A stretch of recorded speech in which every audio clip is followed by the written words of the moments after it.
کوئی کسی کے ساتھ ایسے کیسے کر سکتا ہے؟ کیوں دشمناگی کے چکر میں ایک زندگی برباد کر دی؟ کیوں اس نے مجھے دنیا میں منہ دکھانے قابل نہیں چھوڑا؟ کیا غلطی تھی میری؟ بس اتنی کہ میں اسے پسند نہیں کرتی تھی۔ میری زندگی میں وہ ایک آندھی اور طوفان کی طرح آیا اور چلا گیا۔ میری چاچی کا لڑکا تھا وہ، اور وہ مجھے ہمیشہ تنگ کرتا رہتا، کبھی کسی بات پہ کبھی کسی بات پہ۔ میں ہمیشہ یہی سوچتی کہ کزن ہے، آخر کار بھائی ہے یہ ہمارا، اسی لیے تو پریشان کرتا ہے۔ لیکن حد اس دن ہوئی جب اس نے مجھے سامنے سے کہا کہ میں تمہیں پسند کرتا ہوں اور میں تم سے شادی کرنا چاہتا ہوں۔ میں نے اسے صاف کہا کہ تم میری چوائس نہیں ہو، میں تمہیں اپنی پسند نہیں بنا سکتی۔ میں نے تمہیں کبھی اس نظر سے دیکھا ہی نہیں کہ تم مجھے اس طرح سے دیکھ رہے ہو۔ ابھی ہماری عمر ہی کیا ہے؟ ابھی ہم نے 17 بھی کراس نہیں کرا اور تم ان باتوں میں آ گئے ہو۔ اگر تم زیادہ مجھے پریشان کرو گے تو میں چاچی چاچا سے کہہ دوں گی۔ وہ کہنے لگا چلو کوئی بات نہیں، تم امی سے مت کہنا۔ اور پھر بات آئی گئی ہو گئی، لیکن اس کا نظریہ ابھی بھی وہی تھا۔ اب مجھے اس سے وحشت ہونے لگی۔ امی اگر کہیں بھی جاتی اور وہ گھر پہ رہتا تو مجھے ڈر لگا کرتا۔ میں کبھی اپنی دوست کے ہاں چلی جاتی اور کبھی میں امی کے ساتھ ہی چلی جاتی، لیکن کہیں نہ کہیں میرے دل میں یہ ڈر تھا۔ جب ہم اسکول جاتے تو وہ اسکول میں بھی مجھے پریشان کرتا، تنگ کرتا، کچھ نہ کچھ ایسی بات کہتا اور پھر ہنس کے کہہ دیتا میں تو مذاق کر رہا تھا، اور میں ڈر جاتی۔ وہ کہیں نہ کہیں مجھے بدنام کرنے کی کوشش کر رہا تھا، اور پھر اس نے کرا بھی ایسے۔ اس نے گھر والوں کو یہ محسوس دلا دیا کہ میں اس کو پسند کرتی ہوں، اور چاچی چاچا بالکل بھی نہیں چاہتے تھے کہ آپس میں ہمارے رشتے بنے یا رشتے خراب ہوں۔ لازمی بات ہے، جب ساتھ میں ایک جگہ رہتے ہیں تو پھر کچھ نہ کچھ بات ہو ہی جاتی ہے، اور اس طرح سے چاچی نے رشتے کو نامنظوری دے دی اور میری جان چھوٹ گئی۔ لیکن اس کے دل میں پتہ نہیں کون سا بدلا تھا۔ اس نے مجھ سے کہا کہ اگر آج بھی وقت ہے تمہارے پاس، اگر تم آج بھی کہو تو میں سب کو منا لوں گا، تم ایک بار ہاں کر کے دیکھو، دنیا کی دولت تمہارے قدموں میں لا دوں گا۔ میں نے اسے جب بھی یہی کہا کہ نہیں، میں بالکل بھی نہیں یہ چیز چاہتی، میں بڑوں کی رضامندی سے شادی چاہتی ہوں، اور میرا پیچھا چھوڑ دو کیونکہ تمہارا میرا کوئی جوڑ ہی نہیں ہے۔ بس اتنی بات ہوئی۔ پھر ہمارے یہاں پر ایک شادی تھی۔ شادی میں اس نے بہت سارے پھول لا کے میرے اوپر سب کے بیچ میں ڈال دیے۔ مجھے اتنا غصہ آیا کہ میں نے اس کے منہ کے اوپر ایک تھپڑ مار دیا اور چاچی کے سامنے کہہ دیا کہ یہ مجھے بہت پریشان کرتا ہے۔ چاچی کب اپنے بیٹے کو برا کہتی، الٹا اس نے مجھے ہی بول دیا کہ تم ہی اس طرح سے ہو، تم ہی لین دیتی ہو میرے بیٹے کو، اور تم ہی میرے بیٹے کو پریشان کرتی ہو۔ بھری برادری میں ہمارا تماشا بن گیا۔ امی کو اور ابو کو جب پتہ چلا تو وہ سر پکڑ کے بیٹھ گئے۔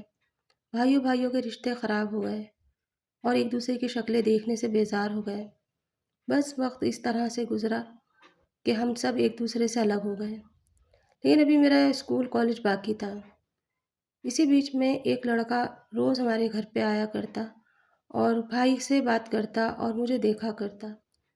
میں نظر انداز کر دیتی اور اپنے کام میں لگی رہتی، لیکن اس نے اس طرح سے میری بدنامی پھیلائی کہ اسکول سے لے کے کالج تلک اور کالج سے لے کے گھر تلک 2 سال میں میری بہت اچھے سے بدنامی ہو گئی۔ اس کے بعد جب میں ابو کو پتہ چلا تو ابو نے کہا میں اسی سے نکاح کرا دوں گا۔ میں نے ابو کو منع کرا کہ ابو یہ ساری باتیں غلط ہے، یہ کسی کی چال ہے میرے اوپر انگلی اٹھوانے کے لیے، لیکن ابو نے ایک نہیں سنی۔ ابو کہنے لگے کہ نہیں، ایسے نہیں ہو سکتا۔ اس کے گھر والوں کے پاس جب رشتہ گیا تو انہوں نے ہاں کہا، لیکن اس لڑکے نے اسی وقت منع کر دیا اور کہا کہ یہ میری پسند نہیں ہے۔ میں تو بس ایسے ہی تفریح میں بول دیا کرتا تھا، اس کا تو پہلے سے ہی اپنے چچیرے بھائی سے افیئر ہے، مجھے اب پتہ چلا ہے۔ تو میں نے کہا میری زندگی کو تم نے مذاق بنا دیا، اس قدر بدنامگی ہو گئی ہے میری، چاروں طرف میں رسوا ہو گئی۔ میں پڑھنا چاہتی تھی، میں آگے بڑھنا چاہتی تھی، ابھی میری عمر 17 سال ہی تو تھی، اور اتنا سب کچھ میں فیس کر رہی تھی۔ باہر جانا آنا میرا بند کر دیا گیا، گھر کے اندر قید کر دیا گیا۔ لیکن بس اس کے بعد میں جب میری بدنامی بہت ہو گئی اور مجھے مرنے پہ مجبور کر دیا گیا تو پھر چاچا کو پتہ نہیں کیا ترس آیا، اور چاچی کو انہوں نے کہا کہ ہم اس کو اپنا لیں گے۔ نامرضی چاہتے ہوئے بھی مجھے اس سے نکاح کرنا پڑا جس سے میں چاہتی بھی نہیں تھی، کیونکہ میرے اب رشتے کہاں سے آتے، کوئی بھی نہیں اپناتا۔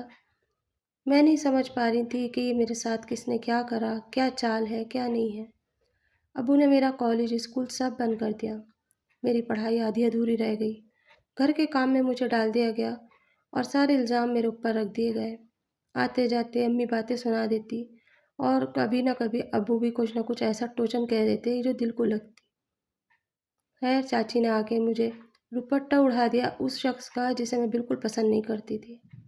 چاچی ویسے بھی بہت زیادہ تیز ترار تھی، مجھے پتہ تھا چاچی کی میری نبھنے والی بھی نہیں ہے، لیکن یہ بھی پتہ تھا کہ اگر نکاح نہیں ہوا تو گھر والے مجھے مار دیں گے، کیونکہ 2 لڑکوں سے میں بدنام ہو چکی تھی۔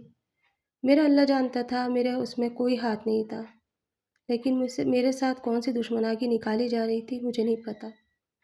خیر وقت جیسے جیسے گزرا، شادی کے دن نزدیک آئے اور میری شادی اس شخص سے کر دی گئی جسے میں بالکل نہیں چاہتی تھی۔ اس گھر میں جانے کے لیے بالکل دل نہیں تھا کہ جہاں میری شروع میں بدنامگی یہیں سے شروعات کر رہی تھی، اور بس اس دن میں ڈولی میں بیٹھ کے اپنے میکے سے سسرال تک کا سفر میں نے طے کیا۔ جب میں وہاں آئی، آنے کے بعد میرے لیے سب کچھ اب رشتے بدل چکے تھے، نیا ماحول بن چکا تھا۔ میں نے پھر سوچا یہ تو قسمت میں لکھا تھا، قبول کر لیا۔ وہ لڑکا بھی میرا بہت دھیان کرتا اور سنایا کرتا تو تھا کہ مجھ سے بدنامگی کرا کے پھر دوسرے سے بدنام ہوئی ہو تم، کہیں تمہارا سچ مچ میں تو افیئر نہیں تھا۔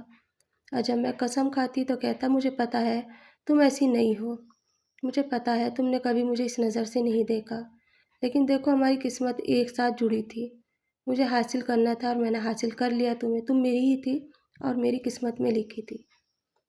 اس طرح سے میں بھی اپنے آپ کو ایڈجسٹ کر ہی رہی تھی اور میں نے سوچ لیا تھا سب کچھ بھلا کے بس اب اسی کا رہنا ہے۔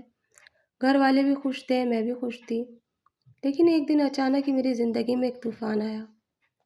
جس لڑکے نے مجھے سب جگہ بدنام کرا تھا، وہی لڑکا ایک دن اچانک گھر میں آ کے اور کہنے لگا کہ یہ جو تمہارا شوہر ہے اس نے ہی تمہارے نام کو بدنام کرایا تھا میرے ساتھ مل کے، اسے تم سے بدلہ لینا تھا۔ جبکہ میں ایک بچے کی ماں بننے والی تھی، میں اس کے بچے کی ماں بننے والی تھی جو میرا شوہر تھا، اور میرے شوہر نے میری ہی بدنامگی کرا دی اپنے ہی دوست سے۔ اتنا کوئی کیسے گر سکتا ہے؟ میری پڑھائی چھڑا دی، میری آزادی ختم کرا دی، چار کے بیچ میں بیٹھنے قابل نہیں چھوڑا۔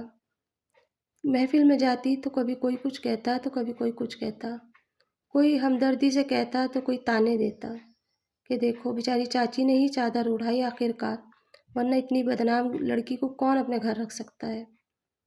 میں چپ ہو جاتی اور چپ ہو کے زہر کا سا گھونٹ پیتی اور گھر آ جاتی۔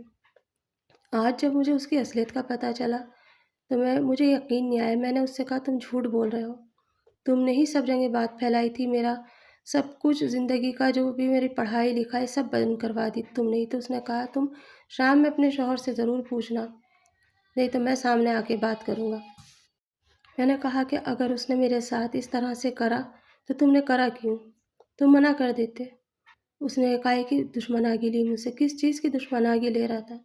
جب اس نے یہ بتایا کہ تم اسے پسند نہیں کرتی تھی، تم نے اس کا رشتہ ٹھکرا دیا تھا اور وہ تمہیں دل و جان سے چاہتا تھا، تو اس نے کہا کیوں نہ میں اس کی بدنامگی اتنی کرا دوں تاکہ تائی اور تایا مجبور ہو کے اس کا نکاح مجھ سے کرا دیں۔ یہ بات سن کے مجھے بڑا رونا آیا، بہت خیال آیا کہ کوئی آخر ایسا کیسے کر سکتا ہے، کسی کی زندگی کے ساتھ کوئی کیسے کھیل سکتا ہے۔ میں نے تو کبھی اس نظر سے اسے دیکھا نہیں تھا، میں نے تو کبھی سوچا نہیں تھا، لیکن اس کی محبت اگر پاک تھی تو پاکی کی طرح رکھتا، دوسروں کے ساتھ کیوں جوڑا اس نے مجھے، اس کے ساتھ ہی اپنے ساتھ ہی رکھتا نا۔ اب میں کچھ بھی نہیں کر سکتی تھی۔ جب شام میں میرے شوہر آئے میں نے ان کے سامنے کہا تو وہ ہنس کے کہنے لگے جو بات ہو گئی اس کو جانے دو، اب تو تم میری ہو اور میری ہی رہو گی۔ میں نے کہا کوئی ایسے کر کے کیسے خوش رہ سکتا ہے؟ تم نے میرے ساتھ جو کرا وہ اچھا نہیں کرا۔ میں اپنے ماں باپ کے منہ دکھانے قابل نہیں رہی، میں اپنے بہن بھائیوں کے سامنے سر اٹھا کے چلنے قابل نہیں رہی، 4 بھائی برادر میں صحیح طریقے سے نہیں کھڑی ہو سکتی، صرف ایک تمہارے بدلے کی وجہ سے۔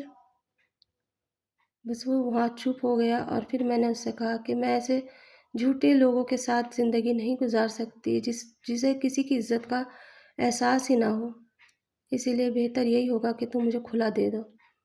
کیونکہ میں یہ گھٹ گھٹ کے زندگی نہیں کاٹ سکتی۔ میں جب جب تمہیں دیکھا کروں گی مجھے وہ ساری باتیں یاد آیا کریں گی، کیونکہ ایک لڑکی سب کچھ سہن کر سکتی پر اپنی عزت پہ دامن پہ داغ لگا ہوا برداشت نہیں کر سکتی۔ اور اس طرح سے میں نے اپنی زندگی کو اس سے آزاد کرنے کی پوری کوشش کی، لیکن اس نے مجھے کھلا نہیں دیا اور اپنے ساتھ رہنے پہ اور مرنے پہ مجبور کر دیا۔ آج بھی میں اس کے ساتھ ہوں، لیکن کہیں نہ کہیں دل کے اندر ایک کسک ہے کہ آخر کیوں اس نے میرے ساتھ ایسے کیا۔ میں اسے کبھی معاف نہیں کر سکتی، نہ ہی میں کبھی اسے شوہر کے روپ میں دیکھ سکتی ہوں۔ میرے لیے کل بھی دشمن تھا اور آج بھی دشمن ہے اور ہمیشہ ہی رہے گا۔ دنیا کے سامنے ہم پتی پتنی ہیں، لیکن اکیلے کی زندگی میں اکیلے سفر کر رہی ہوں۔ مجھے اس کے ساتھ کی اور اس کے ساتھ رہنے کی بالکل بھی تمنا نہیں۔ میں اپنی زندگی خود جینا چاہتی ہوں۔